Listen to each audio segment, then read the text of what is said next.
Apuesto a que alguna vez te has sentido tan frustrado que te preguntaste si valía la pena seguir adelante. Ahora imagina que por el simple hecho de tener un cromosoma extra, todo el mundo te dice que no eres apto, que tus facultades físicas y mentales no te permitirán lograr grandes cosas y que debes conformarte con una vida dependiente de otras personas. En este capítulo de Cultencias vamos a echar abajo varios prejuicios y les vamos a contar historias de gente que ha demostrado que tener síndrome de Down no es obstáculo de nada. Yo soy Ángel Soto. Y yo soy Mariana R. Fumperosa y este es un episodio más de Cultencias.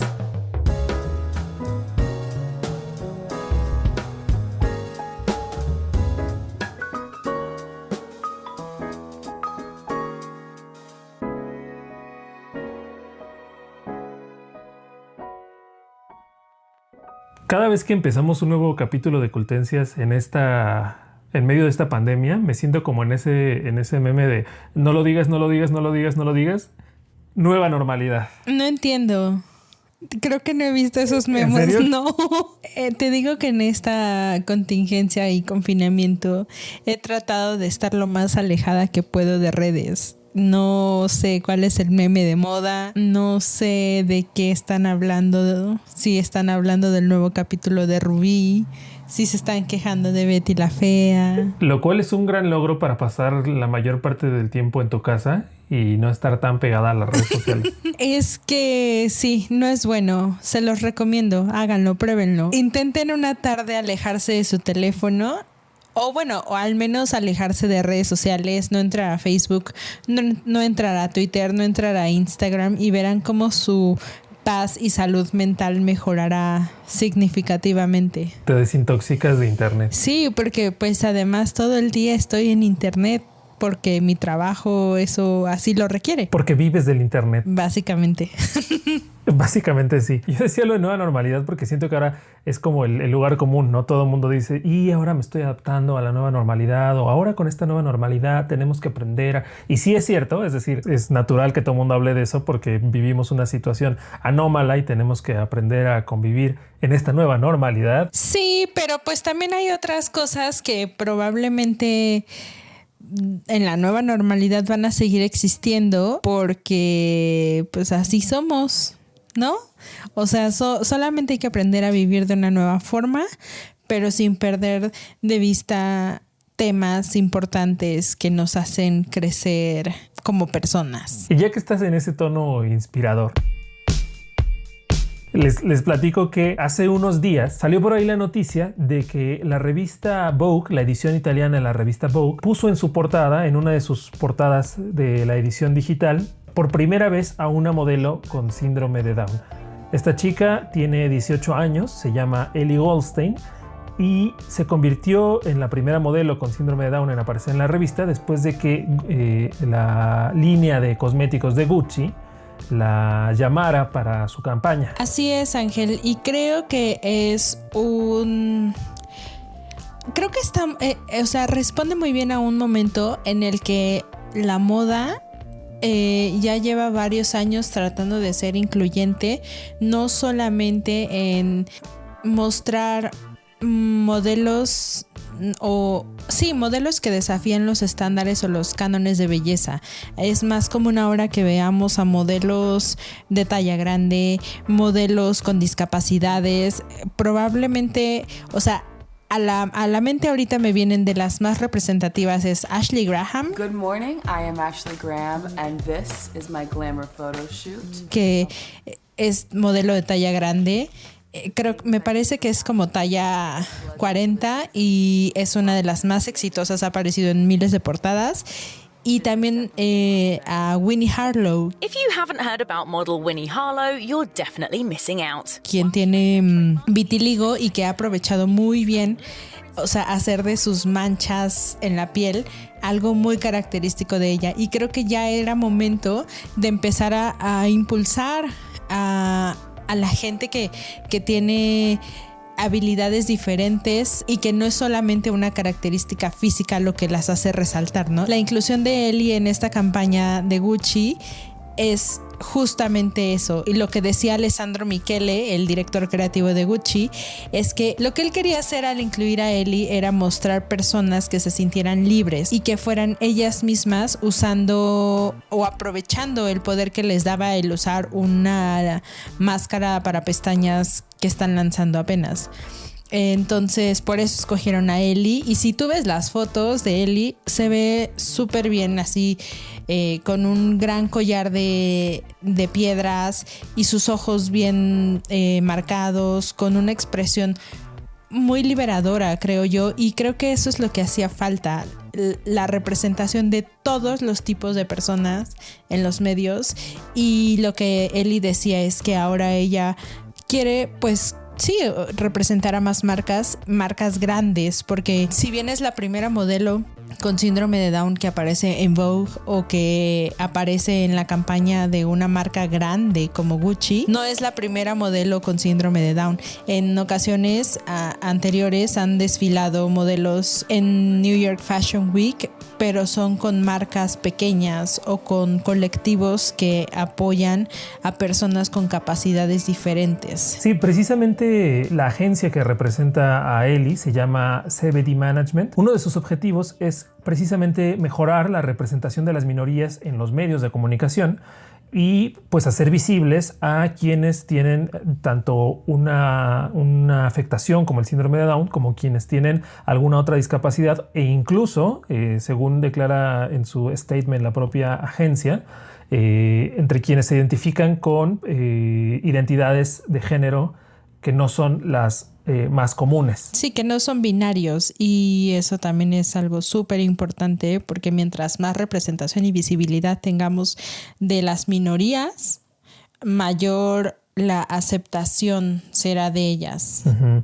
Sí, bueno, como ustedes sabrán, el síndrome de Down no es tal cual una discapacidad, es una alteración genética que se caracteriza por la triplicación de un cromosoma, en particular del cromosoma par 21, en las células de quien padece este síndrome. Las personas que lo tienen 47 cromosomas, mientras que la mayoría de la población tiene 46. Eso es lo que sería una definición más o menos simple de lo que es el síndrome de Down. Y como ustedes notarán, en esta definición, por simple que sea, no hay ningún indicio de incapacidad para realizar tal o cual actividad. Lo cual nos lleva a preguntarnos, o me llevó a mí a preguntarme, ¿por qué tenemos el estigma de que la gente que padece síndrome de Down no puede hacer muchísimas cosas que en realidad sí pueden hacer con la misma facultad que las personas que no tienen 47 cromosomas? Tiene que ver con el hecho de que vemos a alguien que es diferente a nosotros y asumimos que por verse diferente no puede hacer lo mismo que nosotros. Retomo un poco la idea, por ejemplo, del episodio pasado en el que hablábamos del antirracismo.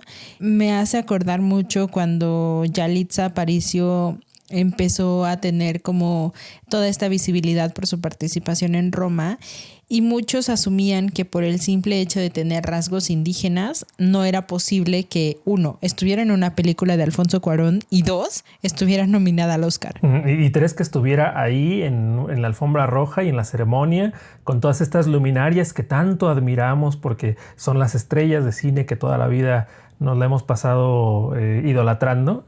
Y no era posible que una mujer como Yalitza estuviera ahí. Exacto. Y ahí es nada más por el color de piel. Sí, creo que esto se resume en, además del prejuicio, la confianza. Creo que en general no estamos educados para confiar en que la gente que, como dices, se ve diferente o tiene capacidades distintas, pueda hacer cosas. Y por eso cuando de repente vemos o leemos historias de por ejemplo, atletas paralímpicos que corren maratones, que yo corro 500 metros y me estoy muriendo.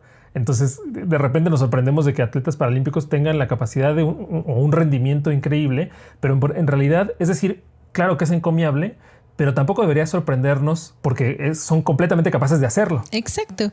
Y creo que esto nos lleva muy bien al caso que queremos presentar hoy y que tú entrevistaste, Ángel. Sí, esta es una entrevista que me gustó mucho. Por las condiciones en las que se dio, precisamente porque tiene en el centro la confianza. Es una entrevista a un escritor mexicano llamado Carlos de Saro, que es considerado por muchos el primer escritor mexicano con síndrome de Down. Ha recibido varios reconocimientos de gobiernos estatales, de empresas, es además de escritor, es conferencista, viaja por el país hablando de su condición y cómo vive con ella y cómo esa condición no le ha impedido hacer muchas cosas, como escribir 4 libros que tiene hasta ahora. Y esta entrevista, les decía, me gustó mucho porque la hice hace un par de años en la Feria del Libro de Guadalajara, en la FIL. Yo estaba ahí en la feria trabajando y de pronto se me acerca él solo, es decir, no llevaba ni un representante, no llevaba a nadie de alguna editorial, era él solo con una mochila y sus 4 libros. Y me pregunta si yo podía hacerle una entrevista. Entonces le pedí que me contara un poco qué hacía, sobre qué iban sus libros, y la verdad es que me convenció porque me pareció muy interesante su historia. Y platicamos menos de 15 minutos, pero fueron 15 minutos que realmente me abrieron los ojos a algo que no había pensado, ¿no? Y era precisamente todo lo que tuvo que luchar él para llegar ahí. Y la reflexión con la que cierra fue la que más me encantó, porque habla de precisamente responde esta pregunta: ¿por qué nos sorprende tanto que la gente que tiene capacidades diferentes o que tiene síndrome de Down, por qué nos sorprenden tanto cuando hacen cosas que no nos esperamos? Él lo responde y la verdad es que me dejó sin palabras. Entonces vamos a escuchar la entrevista y ahorita regresamos.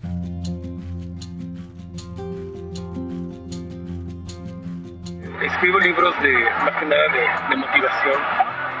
Me han catalogado como el primer escritor mexicano con síndrome de Down, y la verdad es llegar a la sociedad a decirle a la sociedad de lo que somos capaces las personas con algún tipo de condición o discapacidad. Mi primer libro se llama Luchando contra la Obesidad, que es la historia de vida de Carlos de Saro. Llegar a la gente, al ser humano, diciéndole y contándole mi historia, para que conozcan la capacidad de lucha que tenemos las personas con alguna discapacidad. Mi segundo libro, Si se puede, lo que he logrado en el transcurso de mi vida, y cómo lo he hecho, cómo lo he logrado. Y bueno, este segundo libro me trajo, se puede decir como que torta bajo el brazo, porque al mes de haber presentado mi segunda obra, me dieron la medalla al mérito, honoris causa, ahí en mi congreso de Cuernavaca, Morelos. Y mi tercer libro, un maestro especial, es porque doy clases a personas con mi misma condición y con otro tipo de discapacidad. Entonces, contar y escribir sobre cómo da Carlos de Saro las herramientas para que las personas con alguna condición sean totalmente independientes y salgan a la vida por sí solas, no dependan siempre de sus papás o de la familia, porque no siempre van a estar. Entonces, eso es lo que platica Carlos de Saro en su tercer libro. Y en su cuarto libro es precisamente contar hasta dónde he llegado. Soy técnico en sistemas computacionales. Yo, antes de escribir mi primer libro, yo daba mantenimiento a computadoras, daba clases de computación a domicilio, vendía accesorios de computación. Entonces, pues, antes de escribir, yo me dedicaba a hacer esto. El ver en la calle, el trato hacia las personas con alguna discapacidad, bueno, hasta la fecha, cómo las tratan, ¿no?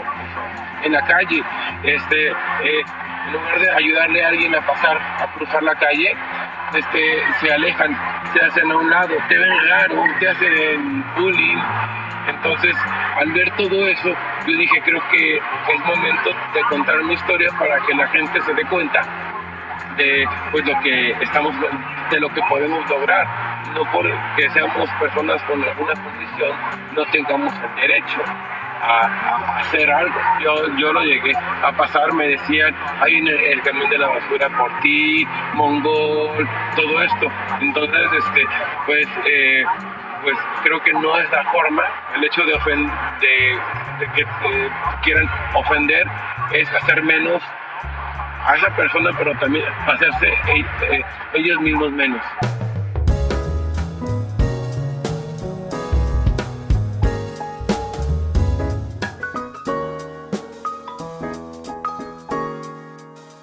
La verdad, Ángel, es que no puedo con esta entrevista. O sea, sí es bastante impactante y creo que coincido mucho con él, ¿no? De que nos impacta porque no esperamos que las personas hagan eso. Y creo que es una idea errónea, ¿no? Porque pues son personas que pueden hacer eso y hasta pueden hacer más que nosotros. ¿Cuántas personas hay por ahí en el mundo que no pueden ni siquiera terminar su tesis, que no pueden ni siquiera escribir la primera página de su libro que quieren escribir desde hace 10 años? Y este chico ya tiene 4 libros y él solito se presentó y él solito hizo todo. Creo que ya hemos hablado bastante de por qué es importante la representación en los medios. Es el poder de darles a las personas el sentimiento de que ellos también pueden hacerlo, ¿no? Ya sea apareciendo en una serie de televisión, apareciendo en una campaña de Gucci o escribiendo 4 libros. Es ese poder de decir, sí, yo también puedo hacerlo y voy a hacer lo posible por estar en ese mismo lugar. Y una de las situaciones también que me saltó cuando hablamos de este tema o cuando estábamos haciendo la investigación, que siempre hacemos, obviamente, hace un par de años me acordé que Gerber también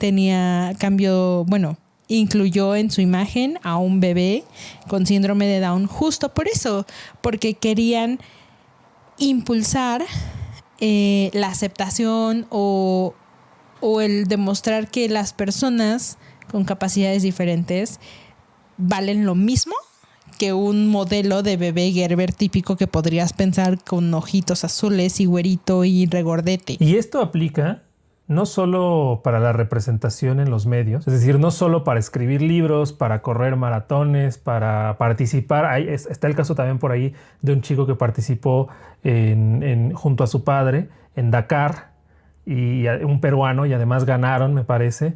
No solo aplica para todos estos ámbitos de la vida, de la realización profesional, sino también de la realización personal. Estoy pensando en el caso que salió en las noticias hace un par de años, en 2019, el año pasado, de una mujer brasileña llamada Isabel Rodríguez, que toda su infancia y la primera etapa de su vida adulta vivió creyendo que simplemente era distraída. Más bien su familia creía que era distraída, que era dispersa, que tenía algún problema de atención, y a los 35 años le dijeron que tenía síndrome de Down. Y esto fue a raíz de que se embarazó. Ustedes tal vez no lo saben, o quizás sí, pero entre la población que tiene síndrome de Down, el porcentaje de personas que no pueden tener hijos es altísimo, es más alto del 85%.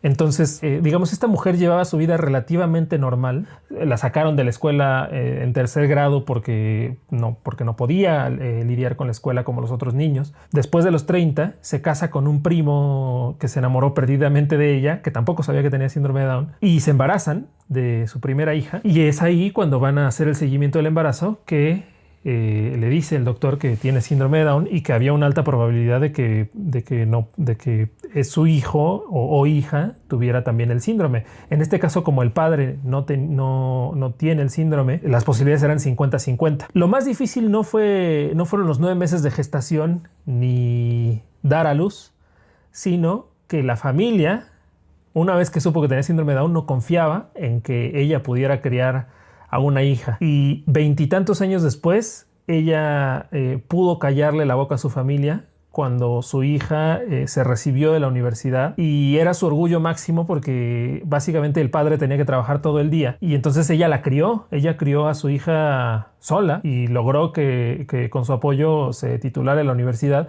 Y ahora la mujer, Isabel Rodríguez, tiene 66 años y sigue felizmente casada con José, su esposo. Viven en Brasil, y pues es un ejemplo más de que la realización no solamente profesional sino personal no está impedida por nada. Pero es justamente lo que queremos resaltar, ¿no? O sea, no sé, tenemos muy arraigado el prejuicio de que las personas que tienen capacidades diferentes no pueden ser independientes, no pueden hacer ciertas cosas, no pueden casarse, no pueden enamorarse, no pueden escribir, no pueden hacer nada. Y las tratamos súper especial, casi con pincitas. Y es como, no, son personas que probablemente van a encontrar otro camino para llegar a donde o a la meta establecida por la sociedad.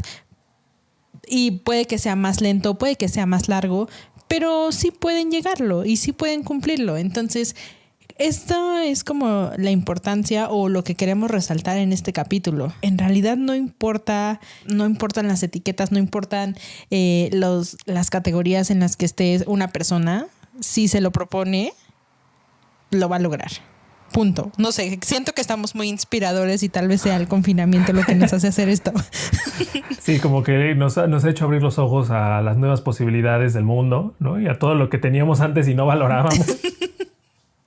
Probablemente. Pero es cierto, ahorita que dijiste que las personas también se enamoran, me hiciste acordarme de una canción que me gusta mucho, que canta, el cantante se llama Víctor Manuel, se llama Solo pienso en ti. No se las podemos poner por cuestión de copyright, pero búsquenla. Es precisamente la historia de dos chicos con discapacidad que se enamoran, ¿no? Cuenta la historia de cada uno de sus circunstancias y luego cuenta cómo se conocen y cómo, a pesar de que todos los demás lo rechazaban, ellos terminan siendo felices porque se encontraron uno al otro. Y sí, estoy muy cursi, a lo mejor sí es el confinamiento, pero bueno, llegamos al final de este capítulo de Cultencias. Qué bueno que nos acompañaron hasta acá. Y acuérdense que nos pueden escuchar en su plataforma de podcast favorita. Estamos en Spotify, en iTunes, en Google Podcast, en Spreaker o donde quiera que ustedes escuchen sus podcasts. Y por supuesto que nos pueden seguir en Facebook, Twitter o Instagram, en donde estamos como DiéresisMex, y en YouTube como DiéresisMX. A mí me pueden encontrar en Twitter o en Instagram como Marianela con ~N. Y a mí como @AngelSots con S al final. Y pues ya, ojalá les haya inspirado este episodio a terminar aquello que tienen pendiente, a no darse por vencidos y a quitarse esos prejuicios y esas telarañas de la cabeza que a veces nos hacen ser muy malas personas. Sí, yo creo que ya después de 3 episodios hablando de temas relativamente similares, ya espero que ya se hayan quitado todos esos estigmas y las telarañas. Ya, por favor, si no vamos a seguir y seguir y seguir hasta que lo entiendan. Pero bueno, también escríbanos a las redes que ya mencionó Mariana y cuéntenos si les gustaría que habláramos de algo, si tienen algo que contarnos, algo que compartir con nosotros. Los vamos a escuchar. Sí. Ok, Mariana es mujer de pocas palabras, no le gustan mucho las despedidas, pero ya nos tenemos que despedir. Ay, nos escuchamos la próxima, cuídense, no salgan de casa. Y si salen, tienen que salir con mucho cuidado, con todas las medidas, protéjanse. Así es. Bye.